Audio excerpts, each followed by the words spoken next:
하나님 아버지, 주의를 지켜 예배당에 모이게 하여 주심을 감사드립니다. 아멘. 한 주간을 지내온 우리들의 삶을 돌아봅니다. 매일의 일상 가운데 동행하여 주시는 주님, 꽃이 피고 잎이 돋아남을 보면서 주님의 살아계심을 느끼게 해주시니 감사드립니다. 아멘. 우리는 주님을 의지한다고 하면서도 때로 넘어지고 또 무너지는 나약한 존재임을 고백합니다. 나보다 나를 더 잘 아시는 하나님, 우리를 긍휼히 여기시고 날마다 세입 주시옵소서. 아멘. 기도와 찬양이 끊어지지 않는 일상을 살게 하시고 작은 일 가운데서도 감사를 잊지 않는 우리들이 되게 하여 주시옵소서. 아멘. 하나님, 부활의 기쁨을 날마다 새롭게 마시며 새 마음으로 새 노래로 찬양하는 하루를 살게 하여 주시옵소서. 아멘. 주님의 계획 안에 우리의 삶이 속하여 있다는 것을 알게 해주시고 또 그 안에서 참 자유를 누리게 하여 주시옵소서. 아멘.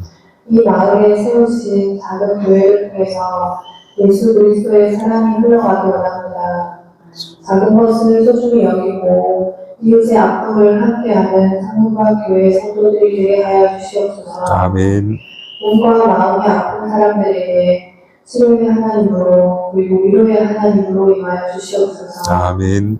또 목사님을 좋은 통로자로 세워주시니 감사합니다. 세우신 목사님과 가정에 헤아릴 수 없는 축복과 은혜를 내려주시옵소서. 아멘. 교회 학교 아이들이 말씀과 찬양으로 주님을 알아갑니다. 예배와 놀이를 통해서 신앙의 뿌리가 바로 내릴 수 있게 해주시고 그 안에서 해결력과 작지력이 다르게 세워져서 그렇게 잘할 수 있게 해주시옵소서. 아멘. 주님, 교회가 나를 좋은 일을 원합니다. 쉼과 평안이 있는 교회로 세워져 가기 소원합니다. 아멘. 늘 기도로 깨어있게 하여 주시옵소서. 아멘. 오늘 함께 예배드리지 못하는 성도들에게 동일한 은혜를 내려주시고 목사님께서 말씀 전하실 때 우리를 마음같게 잘 끌어줄 수 있도록 하여 주시옵소서. 아멘. 날마다 우리를 위해 중보하시고 우리를 사랑하는 예수님 이름으로 기도드립니다. 아멘. 오늘 우리에게 주시는 하나님 말씀은 마가복음 6장 7절에서 13절입니다. 제가 공독해 올리겠습니다. 12 제자를 부르사 둘씩 보내시며 더러운 귀신을 제어하는 권능을 주시고 명하시되 여행을 위하여 지팡이 외에 양식이나 배낭이나 전대의 돈이나 아무것도 가지지 말며 신만 신고 두보롯도 입지 말라 하시고 또 이르시되 어디서든지 누구의 집에 들어가거든 그곳을 떠나기까지 거기 유하라. 어느 곳에서든지 너희를 영접하지 아니하고 너희 말을 듣지도 아니하거든 거기서 나갈 때에 발 아래 먼지를 떨어버려 그들에게 증거를 삼으라 하시니 제 아들이 나가서 회개하라 전파하고 많은 귀신을 내쫓아내며 많은 병자에게 기름을 발라 고치더라. 아멘. 예수님이 3년여의 공생애를 보낸 것으로 우리가 알고 있습니다. 3년 동안 예수님은 어떤 데 큰 관심을 가지고 계셨고 또 무엇에 심혈을 기울였는지 묻는다면 저는 예수님께서 3년간 제자들을 양성하는데 가장 큰 관심을 두고 가장 애를 쓰신 것이 아닐까 그렇게 생각해 봅니다. 그래서 예수님께서 처음 하신 일도 고기 잡던 시몬과 그의 형제 안드레를 제자로 부르셨고 또 마가복음 3장에 보면 무리들이 예수님을 둘러싸고 모여드니까 예수님이 산으로 올라가시는데 제자들만 따로 데리고 산에 올라가는 겁니다. 예수님은 구름대처럼 몰려든 무리보다 12명의 제자들에게 더 관심이 있었다. 그렇게 말할 수 있다는 겁니다. 그리고 나중에 예수님께서 십자가에 죽으시고 부활하시고 찾아오신 것도 제자들이었고, 또 제자들과 40여일간 함께 이 땅에 머무시다가 승천하게 되었다는 겁니다. 저는 그래서 예수님께서 이 땅에 남긴 유산이 있다면 그것은 바로 제자들이다. 3년 공생애 동안 가장 관심을 쏟았던 사람이 바로 제자였고, 그리고 그 제자들을 양성하는데 큰 비중을 두었다고 복음서는 우리에게 전해주고 있다는 겁니다. 그런데 우리가 제자라는 말을 많이 듣게 됩니다. 제자 훈련이니 제자의 길이니 이런 이야기를 많이 듣습니다. 그런 이야기를 들으면 우선은 마음에 부담이 생깁니다. 왜 제자 훈련 합시다 하면 이제까지 나태했던 또 게을렀던 나의 신앙을 계도하는 그런 훈련을 하자는 이야기처럼 들려서 매우 부담스러운 겁니다.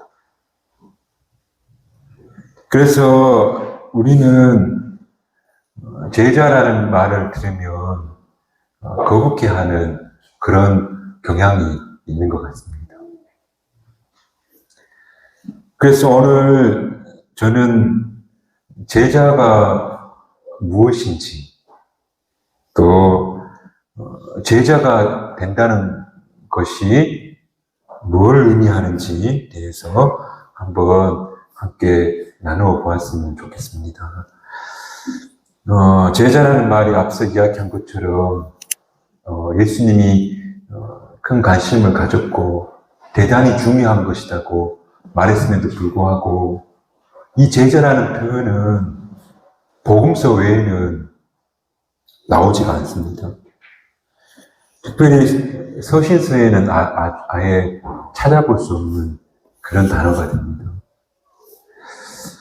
왜 복음서 이외에는 제자라는 표현이 없는 걸까? 아마 이 복음이 나가서 만나게 되는 세계가 헬라입니다. 헬라 시대입니다. 헬라 세계를 복음이 나가서 마주하게 되는데, 이 예수님이 이야기하는 제자라는 단어의 의미와 또 헬라 세계에서 말하는 제자라는 단어의 의미가 다른 것입니다. 헬라 시대의 제자는 스승의 학문 세계를 계승한 사람을 가리켜 제자라고 불렀다면, 성경이 또 기독교가 이야기하는 제자는 그게 아니고 장성한 사람, 온전한 사람 가리켜 그리스도의 제자다. 헬라어로 켈레이오스라고 부르는데 이 뜻은 장성한 사람, 온전한 사람을 가리키는 표현이 되는 겁니다. 그래서 복음서에 나오는 제자라는 표현이 서신서에서는 나오지 않는데 대신해서 켈레이오스라고 해 장성한 사람, 성숙한 사람, 온전한 사람, 완전한 사람을 가리키는 단어로 사용되고 있다는 겁니다. 그런데 에베소서 4장에 이렇게 말합니다. 우리가 다 하나님의 아들을 믿는 것과 아는 것이 하나가 되어서 온전한 사람을 이루자. 또 골로새서 1장에서는 우리가 그를 전파하여 각 사람을 권하고 모든 지혜로 각 사람을 가르침은 각 사람을 그리스도 안에서 완전한 자로 세우려 함이니. 그러므로 복음을 전하고 가르치는 목적이 어디 있냐면 한 사람 한 사람을 온전한 사람, 완전한 사람, 성숙한 사람을 만드는 것이 바로 복음의 목적이다. 그리고 그런 온전한 사람이 바로 제자다. 그렇게 말씀드릴 수 있다는 겁니다. 그래서 초대교회 제자가 되라는 말씀은 바로 당신 온전한 사람이 되십시오. 당신은 성숙한 사람이 되십시오. 그런 말씀, 그런 명령으로 이해했다는 겁니다. 지금까지 우리는 제자가 된다는 것은 밤낮을 가리지 않고 교회 일을 열심히 하는 사람을 제자라고 생각했고, 또 때를 얻든지 못 얻든지 열심히 전도하는 사람을 그리스도의 제자라고 생각해 왔다는 겁니다. 그래서 어떻게든 헌신된 사람, 또 복음을 전하는 사역자, 이런 사람이 제자라고 생각했는데 그게 아니고 초대교회는 온전한 사람, 완전한 사람 혹은 성숙한 사람을 가리켜서 제자다. 그렇게 말하고 있다는 겁니다.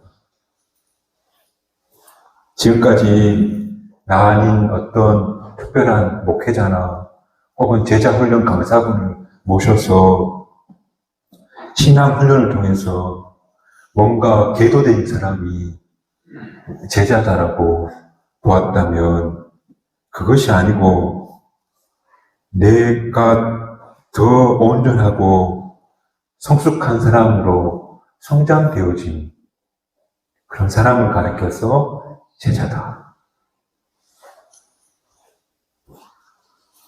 사춘기 때 외모에 대한 관심이 많죠. 우리 아마 저 뒤에 앉아있는 중학생들도 거울 보는 시간이 대단히 많을 텐데 꽤 괜찮게 생겼는데도 불구하고 주한이는 늘 코를 잡아 당기기도 하고 눈을 이렇게 막 빗은 하루 종일 들고 다니고 그런 게 사춘기 때인데 멀쩡하게 생겼는데도 불구하고 자신의 외모를 계속해서 들여다보는 게 사춘기 모습인데요. 저도 그런 시절이 있었죠. 제 때는 참 잘생겼다, 주광미남이다 라고 생각했던 사람이 아마도 제 기억에 장동건이나 혹은 정우성, 이병헌 이런 분들이 나는 왜 저렇게 안 생겼지 하면서 아쉬워했던 기억이 있는 것 같아요. 그런데 나중에 이런 생각을 했어요. 기특하게도. 무슨 생각을 했냐면 누군가 나를 장동건으로 바꿔준다 해도 나는 그렇게 안 할 거야. 그렇게 하기는 싫고 나는 내 모습 이대로 더 멋있는 사람이 될 거야. 기특하게도 어린 나이에 그런 생각을 했대요. 내 모습 이대로, 내 생긴 이대로 더 멋있는 사람, 분위기 있는 사람, 그런 사람이 돼야지. 그런 생각을 했던 기억이 있다는 거예요. 여러분, 제자가 된다는 건 나 아닌 다른 사람이 되는 게 아니고, 그러니까 어떤 목회자나 어떤 강사가 바나바처럼 되십시오. 또 장경동 목사처럼 되십시오. 김사만 목사님처럼 되십시오. 옥하는 목사님처럼 되십시오. 이렇게 하면 그렇게 됩니다. 그렇게 해서 나 아닌 다른 누군가가 되는 것이 아니라 하나님께서 주신 내 인격 그대로, 내 모양 그대로, 내 성품, 내 자질 그대로 이것을 변화시켜서 온전한 사람, 성숙한 사람 되는 것. 그것이 바로 예수님께서 명하신 제자의 길이다. 제자 훈련을 통해서 어떤 특별한 헌신자나 사역자 변화되는 것을 제자가 되는 것이라고 말하는 것이 아니라 오늘 예수님 닮아서 예수님처럼 성숙한 사람, 온전한 인격자로 되어지는 것이 바로 제자다 하는 사실을 우리 경주성과 교우들이 꼭 기억하시기를 주님의 이름으로 축복합니다. C.S. 루이스라고 하는 미국의 복음주의 신학자가 이런 말을 했습니다. 교회는 사람들을 그리스도께 이끌어서 작은 그리스도를 만들기 위해 존재한다. 이 일을 하지 않는다면 건물이나 교육자나 설교나 성도나 심지어는 성경까지도 시간 낭비에 지나지 않을 것이다. 무슨 말이냐면 교회는 작은 예수, 작은 그리스도를 만드는 곳이 바로 교회다. 우리 한참 작은 예수, 내가 작은 예수가 되자 하는 유행어가 있었죠. 그 말씀. 그러니까 우리가 예수님 닮은 온전한 사람, 그런 예수님과 똑같을 수는 없지만 그걸 흉내내는 작은 예수가 되고자 그런 이야기.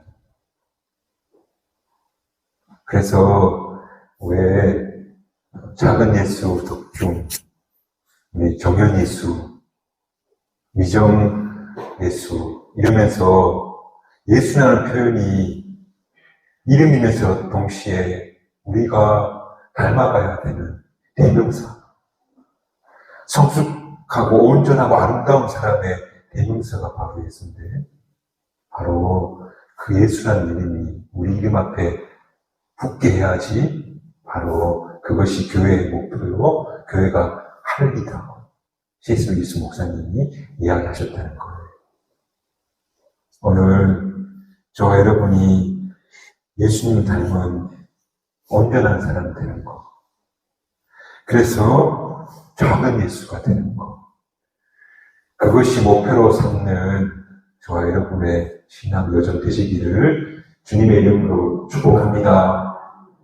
그렇다면 예수님은 도대체 어떤 분이셨기에, 도대체 그가 어떤 삶을 사셨기에 온전하신 분, 또 가장 아름답고 성숙한 분으로 우리가 보는가? 예수님은 어떤 분이셨을까? 독일의 천재적인 신학자 디트리 보네프라는 분이 예수님을 이렇게 명명하셨는데, 그분을 가리켜 예수님은 타자를 위한 자. 그러니까 예수님은 남을 위해 존재했던 사람이다. 그렇게 정의했어요. 그러니까 그의 공생애도, 그의 죽으심도, 결국 그의 부활도 바로 자신을 위한 게 아니었고 전부 남을 위한 것이었다. 그러면서 이 보네포 목사님이 말씀하기를 그분이 하나님 되시니 병든 자를 고치고 풍랑을 잠잠케 하시고 죽은 사람을 살려내신 능력 때문에 하나님이 되신 것이 아니고 인간이 넘을 수 없는 자기 중심성, 그 중심성을 넘어서신 분이기 때문에 그분이 하나님이시다. 우리 인간의 가장 큰 죄성은 뭐냐면 자기 중심성. 쉽게 말해서 자기밖에 몰라. 남을 생각하지 않고 우리 인간은 자기 먼저 챙기는 게 인간 뿌리 깊은 죄성인데, 그런데 예수님께서는 그런 자기를 넘어서 바로 남을 위해 사신 그런 분이시기 때문에 바로 온전한 사람이라는 거예요. 신앙이란 바로 예수님의 이런 삶을 본받는 것. 오늘 그런 의미에서 예수님께서 당신의 제자들을 파송하시는데 뭐라 하냐면 너희 자신을 위해서 아무것도 준비하거나 예비하지 말고 가라. 그냥 나가라는 거예요. 이게 무슨 말인가 하면 네가 네 자신을 위해서 준비할 수 있는 것은 아무것도 가지지 말고 나가서 다만 그들에게 복음을 전하고 그리고 그들을 고쳐주고 악령을 쫓아내주고 그렇게 남을 위한 사람으로 존재하는 것. 전적으로 남을 위해 사랑하는 사람으로 살라는 것. 그런 훈련을 지금 예수님께서 하고 있다는 것. 그러므로 우리가 예수님을 본받아서 사랑하는 사람으로 온전히 내 중심을 벗어나서 남을 생각하는 사람으로 변화되어지는 것이 바로 예수님을 닮아가는 온전한 사람. 그리고 그런 사람을 가르쳐 헬라 시대 초대교회에 있는 제자다. 여러분, 정말 아름다운 사람은 어떤 사람입니까? 정말 성숙한 사람은 어떤 사람입니까? 그런 사람은 사랑하는 사람, 남을 향해서 항상 마음이 활짝 열려있는 사람, 자기밖에 모르는 그런 마음에서 벗어난 사람. 여러분, 그런 사람이 온전한 사람, 그런 사람이 성숙한 사람, 그런 사람이 고상한 사람이라고 우리가 부르지 않습니까? 바로 그런 사람에 도달하는 것, 그것이 바로 제자다. 주일 예배에 안 빠지고 매주 나오고 교회 열심히 봉사하고 그런 사람이 제자라고 말하지 않고 예수님처럼 남을 위해 사는 사람, 사랑하며 사는 사람이 바로 온전한 사람이고 그런 사람이 참 제자라고 하시는 말씀을 오늘 꼭 기억하였으면 좋겠습니다. 그래서 요한복음 13장 35절에는 이렇게 말합니다. 너희가 서로 사랑하게 되면 그때 세상이 너희가 내 제자인 줄 알 것이다. 또 바울 선생은 이렇게 말씀하시는데 사랑이 없다면 너희가 하는 모든 것이 아무 소용이 없을 것이다. 그러므로 참 제자가 된다는 것은 사랑하는 사람이 된다는 것임을 꼭 기억하였으면 좋겠습니다. 그러므로 오늘 꼭 마음에 담았으면 좋겠습니다. 진정한 제자가 된다는 핵심 가치는 바로 남을 위한 사람이 되는 것이다. 내가 헌신된 사역자가 되기 이전에 내 삶의 방향이 지금까지 나만을 향해 있었다면 이제 다른 사람을 향해 그 사람을 향해 나아가는 것임을 방향을 바꾸는 것임을 우리가 꼭 기억했으면 좋겠습니다. 그리고 결국 모든 영성 훈련의 목적, 그러니까 기도 훈련을 하거나 말씀을 배우고 또 영적 훈련을 하는 모든 목적은 심리적 만족에 있는 것이 아니고 바로 내가 사랑의 사람으로 변화되는 것에 영성 훈련의 목적이 있다는 사실을 기억했으면 좋겠습니다. 그러므로 이 세상 살아가는 동안에 사랑의 길을, 남을 위하는 길을 걸어가는 그런 온전한 사람, 완전한 사람, 성숙한 사람, 고상한 사람 되셔서 참 제자의 길을 걸어가시는 저와 여러분이 되시기를 주님의 이름으로 축복합니다. 참 어려운 이야기입니다. 참 어려운 길인 줄 압니다. 나 말고 다른 사람을 생각하는 그 삶 사는 게 너무나도 불편하고 부담스러운 길입니다. 그런데 어떤 순례자가 아주 비가 많이 오고 추운 날, 저 높이 있는 산 위에 거룩한 성지를 향해 순례의 길을 걸어가는데, 비가 너무 오고 너무 추워서 잠시 여간에 하루 못 걷다가 아침에 다시 신발끈을 묶고 올라가려고 하는데 여관 주인이 그 노인에게 이런 날씨에 무슨 수로 거기까지 올라갈 수 있겠습니까? 날이 풀리거든 천천히 가십시오. 그렇게 말했더니 그 노인이 대답하기를 그래요. 내 마음은 이미 거기 들어가 있으니 그러니 내 나머지는 그냥 따라가기만 하면 됩니다. 그랬답니다. 내 마음은 이미 거기 가 있다. 그리고 내 나머지는 그냥 따라가기만 하면 된다.